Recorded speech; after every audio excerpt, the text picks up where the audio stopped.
Después de 24 horas de combate, fui ascendido a cabo. Distinción, no, es que estaba vivo. Esta frase cruda, ¿no?, de Modesto Saavedra, un combatiente cruceño en la Guerra del Chaco, nos mete de golpe en esa realidad. Sí, es tremenda. Y justamente hoy vamos a explorar algo que quizás se conoce menos de esa guerra: la paz.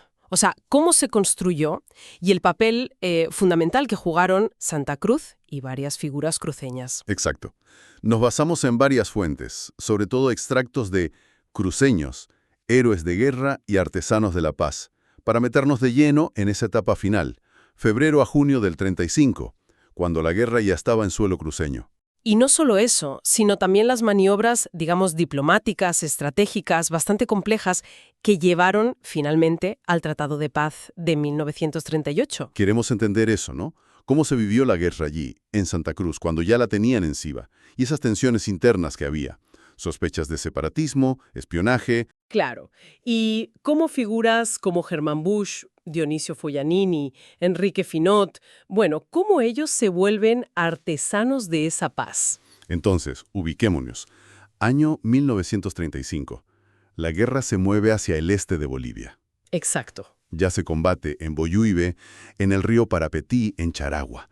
El ejército paraguayo avanza y tiene un objetivo muy claro: los pozos petroleros de Camiri. Ahí está la clave. Como decía el historiador David Zook, ¿no?, que la tentación de esos pozos reemplazó a las viejas leyendas de la plata de Potosí para Asunción. Tal cual. Imagínate el impacto. Y el miedo en Santa Cruz de la Sierra debió ser tremendo, porque Charagua, que era una población civil, fue bombardeada. Las noticias, los desplazados. Claro, ese miedo externo se sentía fuerte, pero además estaban esas tensiones internas, que eran muy complicadas. Paraguay ya venía trabajando desde antes de la guerra con espías, con propaganda separatista. Aprovechando ese descontento histórico de Santa Cruz con el centralismo, ¿verdad? Justamente. Pero ojo, también hubo una reacción fuerte de integración. El diario El Oriente, por ejemplo, salía a defenderse de lo que llamaban una vil calumnia sobre la deslealtad cruceña. Incluso debates intelectuales, ¿no? Como esa respuesta de Plácido Molina Mostajo a un libro proseparatista que salió en Argentina, discutiendo si los cruceños eran más guaraníes o españoles. Sí, debates intensos sobre la identidad. Y lo paradójico, o lo llamativo, es que, a pesar de todo esto, y a pesar de que Santa Cruz dio más de 12.000 hombres a la guerra, regimientos enteros. El Warnes, el Florida, el Santa Cruz. Exacto. A pesar de eso, persistía una desconfianza en parte del alto mando boliviano hacia los oficiales y soldados cruceños. Molina Mostajo lo dijo bien: ultrajados pero fieles. Incluso Saavedra, el de la frase inicial, fue arrestado bajo sospecha en algún momento. Increíble, ¿no? Y justo en ese clima es que figuras cruceñas van a ser decisivas para la paz. Empecemos por Germán Busch. Busch, héroe de guerra, Boquerón, Parapetí, y luego presidente. Figura clave. Fundamental. Él se opone a reiniciar la guerra, pero entiende que la paz no se consigue mostrando debilidad. Entonces aplica lo que podríamos llamar una diplomacia armada. Diplomacia armada. ¿Cómo es eso? Pues moviliza tropas, unos 20.000 hombres, compra armas, amenaza con romper las negociaciones si Paraguay no cede en puntos clave, pero todo mientras busca la paz activamente. Era una presión calculada. Pero eso era caminar por la cuerda floja, ¿no? Con la fatiga de la guerra, las tensiones internas. Sin duda. Un equilibrio muy delicado. Tenía que mostrar firmeza hacia adentro y hacia afuera, pero evitar a toda costa volver a combatir. Y parte de esa estrategia fue usar a Dionisio Foglianini. Foglianini, el fundador de YPFB, la petrolera estatal recién creada. Él operaba más tras bambalinas, ¿no? Totalmente. Foglianini fue el hombre de las negociaciones secretas, especialmente con Argentina. Usó el futuro acceso al petróleo boliviano, nuestro petróleo, como una carta fuerte para ganar el apoyo argentino en la mesa de negociaciones. Una jugada maestra, digamos. Muy astuta. Y funcionó.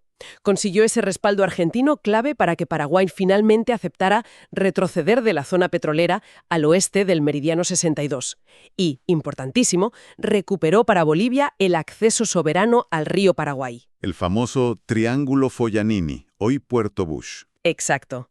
Un enclave vital que se había cedido a Brasil mucho antes. Foglianini lo recupera en esa negociación. Es un logro estratégico enorme. Increíble cómo manejó esas negociaciones casi secretas con tanto éxito. Sí. Y mientras Foglianini hacía ese trabajo, digamos, subterráneo, estaba Enrique Finot, un diplomático ya experimentado, ¿no? Desde aquel incidente de Vanguardia en el 28. Él lideró la delegación oficial en Buenos Aires. Así es. Finot, junto al canciller Díez de Medina, fue quien puso la firma en el Tratado de Paz de 1938. Y no hay que olvidar tampoco el trabajo de los hermanos Vázquez Machicado. Ah, sí, José y Humberto. ¿Ellos qué hicieron? Investigaron a fondo en archivos europeos, antes y durante la guerra, para fortalecer la base jurídica de Bolivia, el famoso uti possidetis iuris, el principio de conservar las fronteras coloniales. Su trabajo dio sustento legal a la posición boliviana. Entonces, resumiendo un poco, vemos que el rol de Santa Cruz va mucho más allá de defender su tierra al final de la guerra. Muchísimo más. Figuras como Bush, Foglianini, Finot, superando desconfianzas internas muy fuertes, lideraron una estrategia súper compleja, mezclaron presión militar, diplomacia secreta, negociación formal. Y lograron no solo la paz, sino también recuperar control de rutas clave y, sobre todo, ese acceso vital al río Paraguay. Exactamente. Le pusieron fin a la guerra más sangrienta de Sudamérica en el siglo XX con una combinación de audacia y mucho riesgo calculado también. Y claro, esto nos deja pensando, ¿no? Con todas esas tensiones internas, esas acusaciones de deslealtad contra los cruceños, ¿qué nos dice toda esta historia sobre cómo se construye una nación, sobre la relación entre las regiones y el poder central en Bolivia? Es complejo.